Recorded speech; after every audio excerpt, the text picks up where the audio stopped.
This is Aaron Russo, a filmmaker and former politician. To his left is Nicholas Rockefeller of the infamous Rockefeller banking and business dynasty. After maintaining a close friendship with Nicholas Rockefeller, Aaron eventually ended the relationship, appalled by what he had learned about the Rockefellers and their ambitions.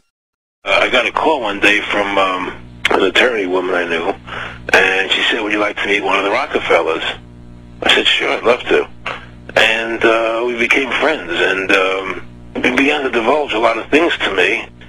So he said to me one night, he said that there's going to be an event there, and out of that event, you're going to see, we're going to go into Afghanistan, so we can run pipelines from the Caspian Sea. We're going to go into Iraq to take the oil and establish a base in the Middle East, and we're going to go into Venezuela and try and get rid of Chavez. And the first two they've accomplished. Chavez they didn't accomplish. And he said you're going to see guys going into caves looking for looking for people that they're never going to find. You know, he was laughing about the fact that you have this war on terror. There's no real enemy. He's talking about how by having this war on terror, you can never win it because it's an eternal war. And so you can always keep taking people's liberties away. And I said, how are you going to convince people that this war is real? He said, but the media. The media can convince everybody it's real. I mean, you know, it's just that you keep talking about things, you keep saying it over and over and over again, and eventually people believe it. You know, you created the Federal Reserve in 1913 through lies. You create 9/11, which is another lie. Through 9/11, then you're fighting a war on terror, and now all of a sudden you go into Iraq, which was another lie, and now they're going to do Iran. You know, and it's all one thing leading to another, leading to another, leading to another. Now, I would say, what are you doing this for? What's the point of this thing? You have all the money in the world you ever want. You have all the power. I said, you know, you're hurting people. It's not a good thing. And he would say, what do you care about the people for? Take care of yourself and you take care of your family. And then I said to him, what are the ultimate goals here? He said, the ultimate goal is to get everybody in this world chipped with the Rfid chip, and have all money be on those chips and everything on those chips. And if anybody wants to protest what we do or violate what we want, we just turn off their chip. That's right, microchipped.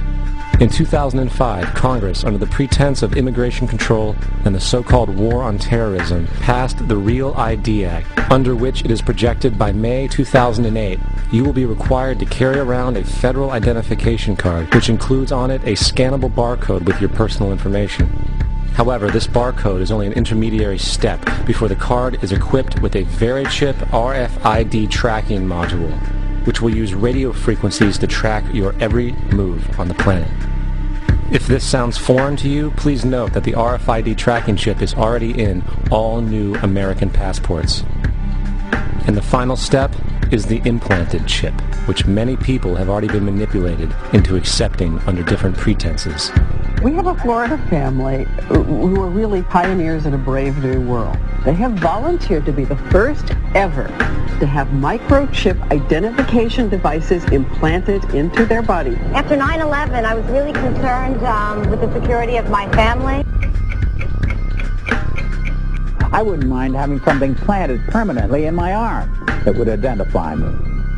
In the end, everybody will be locked into a monitored control grid where every single action you perform is documented. And if you get out of line, they can just turn off your chip, for at that point in time, every single aspect of society will revolve around interactions with the chips.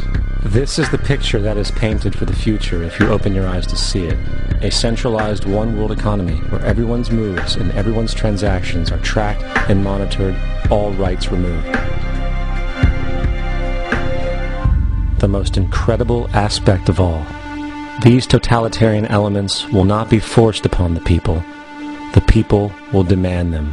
For the social manipulation of society through the generation of fear and division has completely detached humans from their sense of power and reality. A process which has been going on for centuries, if not millennia. Religion, patriotism, race, wealth, class, and every other form of arbitrary, separatist identification and thus conceit has served to create a controlled population, utterly malleable in the hands of the few.